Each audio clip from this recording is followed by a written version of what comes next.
Meron po ba kayong opinion dun sa bagong panukalang batas ni Sandro Marcos na no work, no pay para sa mga manbabatas daw po?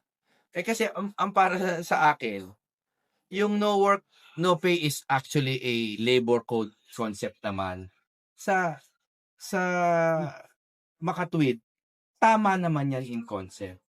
Pero tulad nga ng sinabi ng maraming vloggers, kung gagamitin na rin natin ng labor code, no work, no pay, ilagay na rin natin yung mandatory drug testing. Tama. No negative result, no pay, no work. Dapat. Kasi ginagamit natin labor code concepts eh. Yung no work, no pay is a labor code concept. Pati naman yung drug. Kayo ba, nagtrabaho na kayo? No?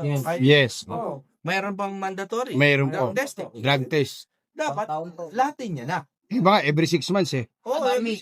Isa rin po sa nakikita ng mga taga-suporta natin na ginagamit daw yung no work, no pay na bagong batas o na panukalan sa Sandro Marcos para daw po palitawin ito si Senator Bato. Oo.